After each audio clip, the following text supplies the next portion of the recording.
Welcome back to Anointed Lady TV, my good people. Welcome back to your number one channel for legit news on politics and many other cocoa wey dey sup. For inside this our white, green country, so we be Nigeria. Once again, we don't come with breaking news, we don't come with updates. We get report for my table like this way, and each share give the general public. And the cocoa now be say, one countryman wey dey go by the name Chief Olabode George, him na the former deputy national chairman of the People's Democratic Party.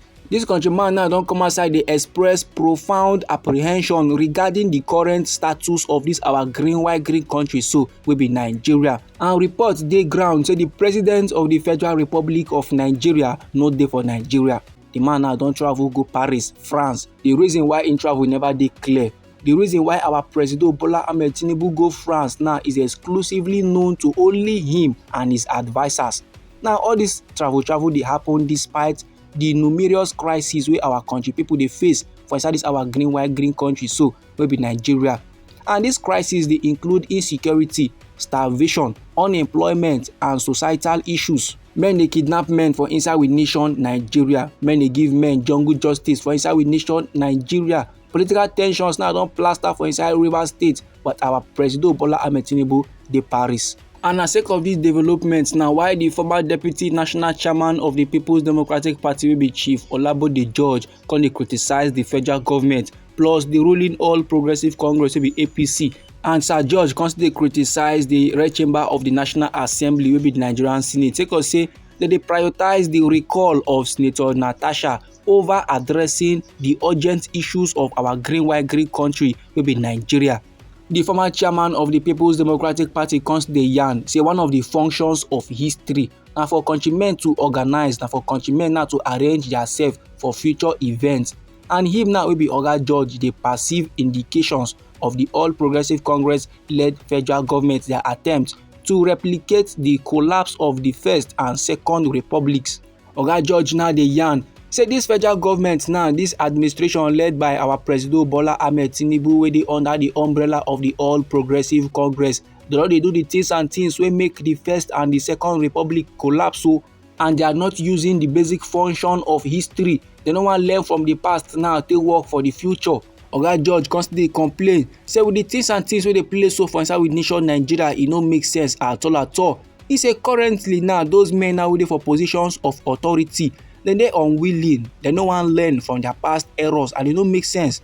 While plenty Nigerians now, they are concerned about the future of we nation Nigeria, but they are too timid to challenge the government. Oga George now dey yarn say yes, the things and things wey dey happen for inside we nation Nigeria, e no make sense at all. And men wey hold power now no wan use power take do right thing, that dey further dey complicate the issues. But wetin dey complicate the issues more be say the general public wey the matter dey affect pass, the general public wey the hardship dey hit hard pass, men now wey dey cry on a daily basis, dem never see the courage to take fight against the government wey dey make them dey cry on a daily. And no be lie, my good people, you know say the statement of the former chairman of the People's Democratic Party is very much indicative of the sentiment of plenty Nigerians wey dey believe say the government dey disregard their safety and well-being. And no be lie, my good people, for inside we nation Nigeria currently so, the atmosphere of uncertainty has been established among citizens. Many countrymen now for inside we nation Nigeria no understand wetin dey sup. Many countrymen no know their rights again, and many dey fear to use their rights. And that na the atmosphere of uncertainty wey don dey established for the lifestyle of many country people. And that na a result of the ongoing crisis wey dey happen for inside this our white, green country so wey be Nigeria. And the crisis dey include the escalating insecurity plus economic downturn and social unrest. A significant number of Nigerians now on a daily dey question the priorities of the government. Many countrymen now want to understand wetin the government dey true dey do about the things and things wey dey sup for inside we nation Nigeria. Abi the men wey men elect now don dey do things wey go benefit theirself instead of men wey elect them. Many country people so for inside we nation Nigeria are very much curious. They want to know why the government they are more preoccupied with political power struggles. Country people now want to know why instead of the government to dey do the things and things wey go better the lifestyle of countrymen, dem dey busy dey strategize who go be president for inside the year 2027.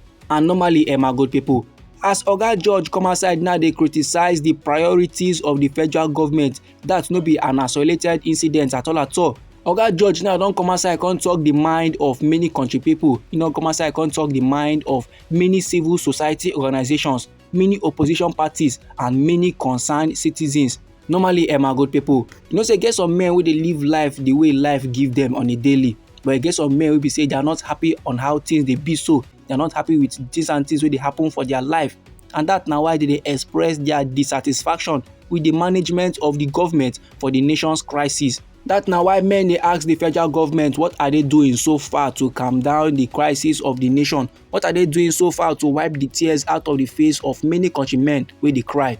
And currently for inside this our white green country wey be Nigeria, the All Progressive Congress-led federal government has been accused of being disconnected with the realities of ordinary Nigerians, men wey currently dey face challenges in coping with the increasing destitution, increasing unemployment rate and insecurity for the land.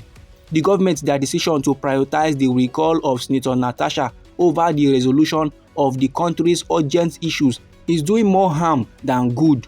And also for inside we nation Nigeria, men now don dey raise concern over the role of the Independent National Electoral Commission in the process.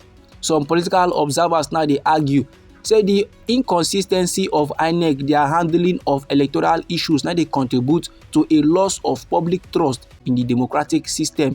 E don make men now no come dey trust electoral process for inside we nation Nigeria. Meanwhile, security situation dey remain a pressing issue across different parts of the country. Reports now don full tori pipu their channel about how armed group, kidnappers and other violent incidents dey continue to dey happen for many parts of we nation Nigeria. And sake of the jaguda activities, many men now don dey call on the government to take decisive actions.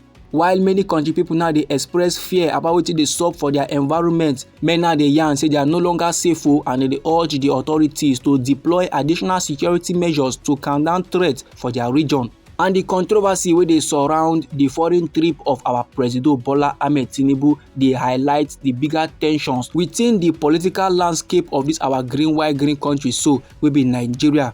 All these my good people na the critics wey dey come from the PDP chieftain wey be Chief Olabode George, and this na the information wey I wan share give the general public. Now anyhow the matter be you for body, or if you be say you get contributions about this very particular topic, so no let anybody or anything stop you. Feel free make you drop am inside our comment section. Once again, now we be Anointed Lady TV, and our hobby now to give on our legit news on politics and many other koko wey dey sup for inside this our white green country wey be Nigeria. So if you be say you like this update and you go like to dey receive more, then sharply make you subscribe to Anointed Lady TV, and don't forget to put on the notification bell so that as we dey bring more news dey come your side, now you go first receive the updates and you go even get am sharp. Anointed Lady TV dey come back again with more news and reports for you my good people. Try make you no go anywhere.